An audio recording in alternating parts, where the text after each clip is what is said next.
The Mountaintop might seem skippable compared to the other Shifting Earth events, but if you're up against Caligo or Adel, it can tilt those fights in your favor.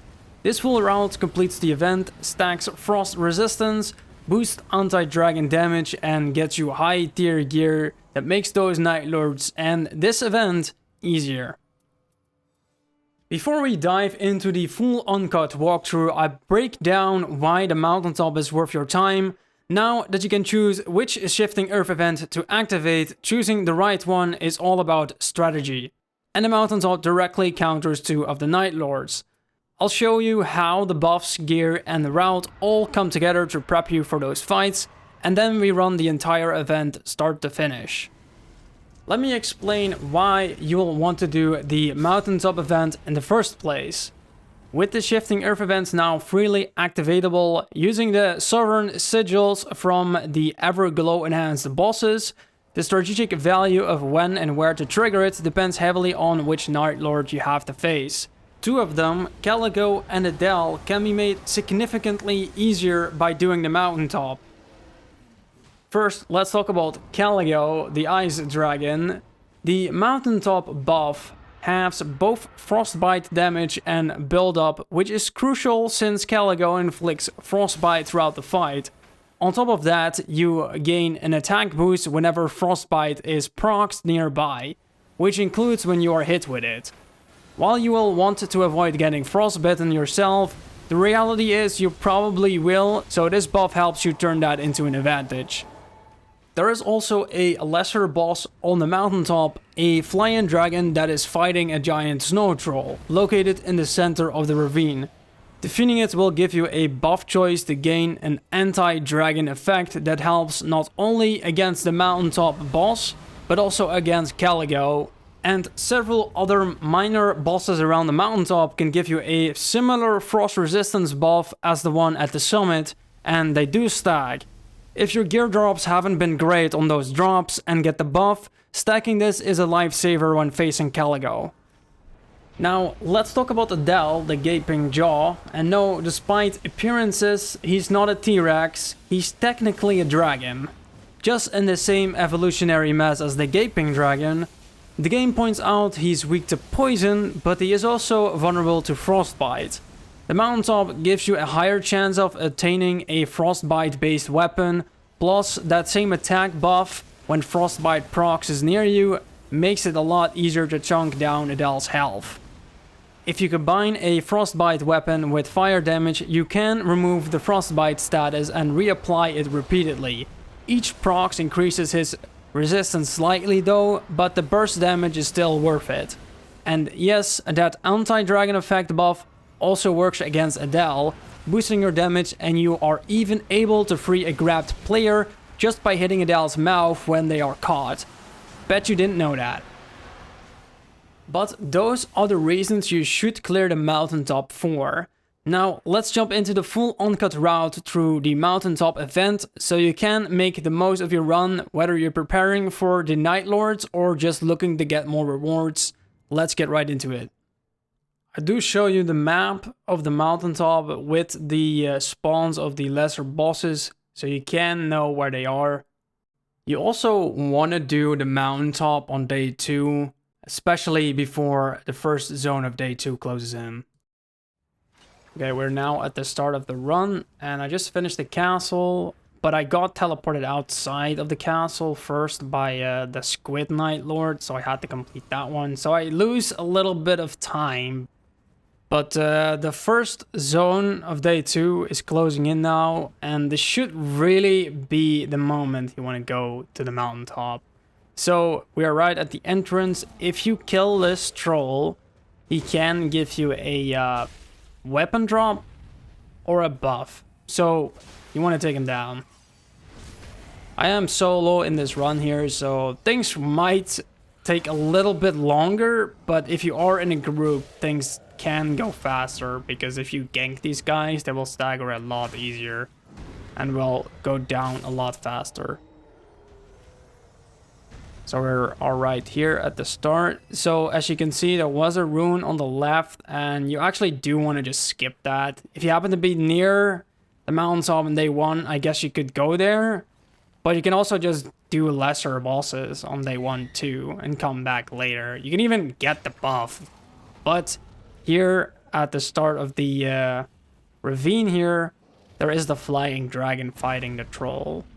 So you want to take this flying dragon down always, especially if you're facing a dragon type Nightlord like Adel or Caligo. So here I just try to hit him both.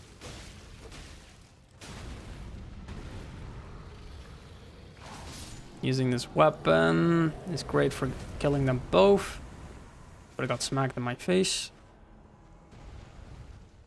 So you don't have to kill the troll, because the dragon just drops the buff, but let's just kill him for XP. So he does drop 2 gear weapons. But to be honest, if you're not facing a dragon Nightlord, you can pick up the gear. But if you do face a dragon Nightlord, you want to get the dragon effect, because it really just boosts your attack. And it does give some additional bonuses for Adel to free people in his grab. So after that, you want to go to the right side. Here are 2 trolls fighting like huge dogs. So again, if you are with more people, then you can take them down faster. But I'm trying my best to just stagger them and do the critical hit here. But that doesn't really work because there's a lot of stuff going on. But I did get the critical.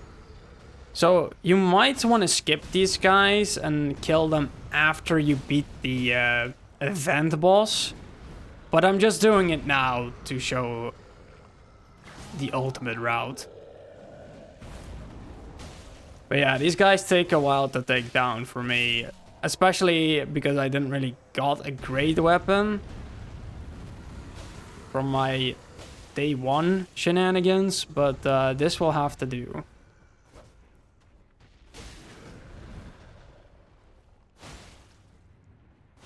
If you do charge heavies, they will stagger a lot faster, so you can take the crit. Or just attack them when they're on the ground to make it easier. And I'm purposely not using my ult. Alright, they are down. They will give you 2 gear drops. And these will give you the similar frost resistance buff as the one on the top. So if you do face Caligo, which I am in this run, you do want to stack those buffs, because they help you a lot.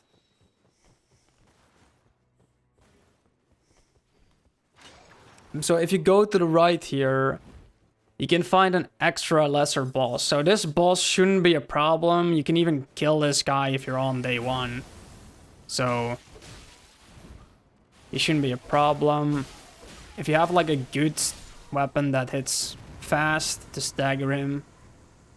So this guy might also just drop a good weapon. So if it does drop a good weapon, don't hesitate to just go for the weapon, because we can still get another stack of the frost resistance.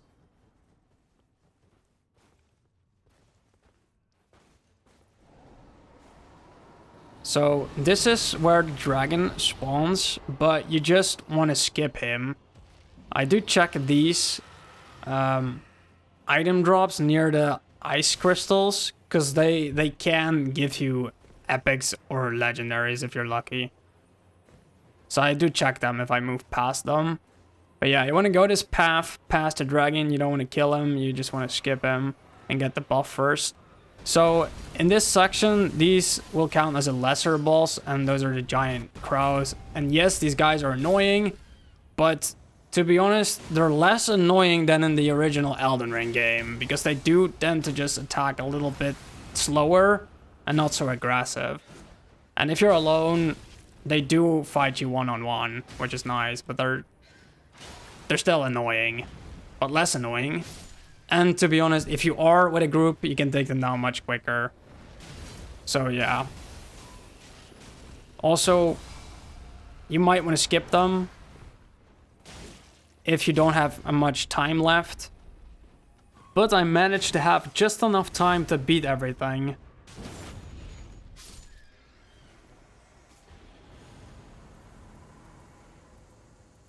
So again, here he can drop a good weapon. He can also drop a resistance buff, but I didn't go for it. Because the buff on top gives you a lot of like resistance already. But if you can stack a bit more of those resistances, it can't hurt. It can only help. So now we are at the top here, and we follow the chains here to get to the summit, which is just now really close by. So my zone closes in, and that's unfortunate, because you kind of want to be at the boss when the zone is closing in, but because the boss is sort of in the center of the circle, you can still beat him while the zone is closing in. It's not like in the Shrouded City when the zone is closing in, you just have to run because it is at the edges. There's also some ice crystals here. We want to check it. I didn't get much of it, but I did get a epic for it, which I'm gonna show you later as a tip and tricks, because this guy is weak to hammers, so strike, and just standard weapons will also work. If you're using slash or pierce, he's really resistant to it, which makes him a lot harder. So I recommend using just a standard damage weapon or a strike or just, you know, magic range, because his affinity resistance is like, it's high, but it's not as high as the resistance of pierce and slash. But if you can, you want to use like a hammer weapon. So yeah, you don't want to get the buff first before you kill this guy. You don't have to, but you know, having the Frostbite damage reduction and build-up is really nice.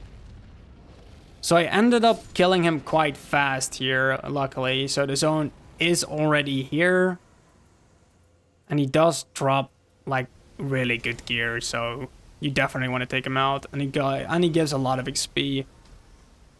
I recommend to be at least level 11 if you want to fight him, but 12 would be just the best level to be. So now after you killed him, you can drop down here. There are some mobs here you can still kill for some extra XP if you still need it. If you did happen to kill the dragon and the circle is not closing in as close as mine, I guess you can kill the lesser bosses if you haven't, but that's the ultimate route for the mountaintop. This is the map after the Nightlord fight, so you can see it in a straight line, so it might be easier to follow it like this.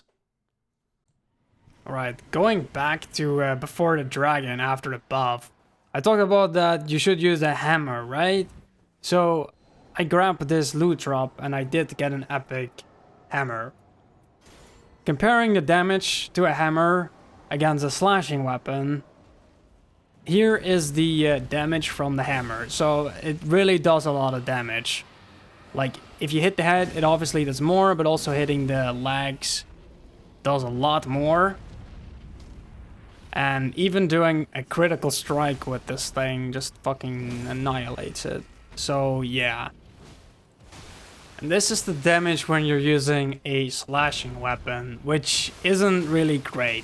And I know Wilder isn't proficient with dexterity, more with strength, but seeing this comparison and even doing a critical strike here, it should definitely be that strike is the better weapon choice.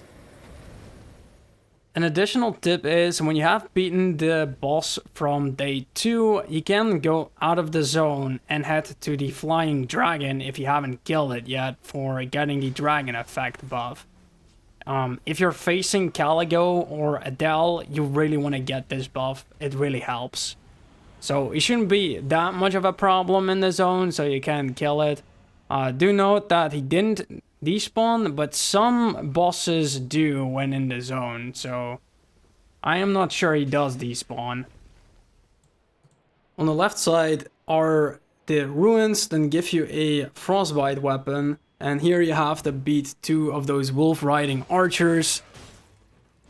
Killing them will most likely give you gear that has a Frostbite element on them, but they can additionally also give you that frost resistance buff. And if you go out here, there is also a merchant with the smith. So if you really want to go ham on that frost resistance, so we are back at where those giant crows were. You can take this jumping pad and then also go at the end of the ravine on the bottom here to fight another of those demi-human ninjas. So you can get another frost resistance buff or just a gear drop and some XP if you still have time, of course. So like here, he does drop good gear, but I want to go ham on that frost resistance buff so I can get another. And if you follow this path to the top, you can get to the summit. If you already went past the giant crows and meet the frost dragon before it, he won't spawn here anymore, so you can just go past this without having to deal with Frostbite, which is nice. But that wraps up the best route uncut walkthrough of the Mountaintop Shifting Earth event in Elden Ring Nightreign. This guide should help you get high tier gear, reach max level and complete the event, so you will have an easier time against the Nightlords, especially for Adel and Caligo. If you found this video helpful, please leave a like to support the channel. If you have any questions, drop them down below. And if you have other useful tips for the Mountaintop, I'd love to hear them. For more content like this, consider subscribing. Thank you so much for watching, and I see you in the next one.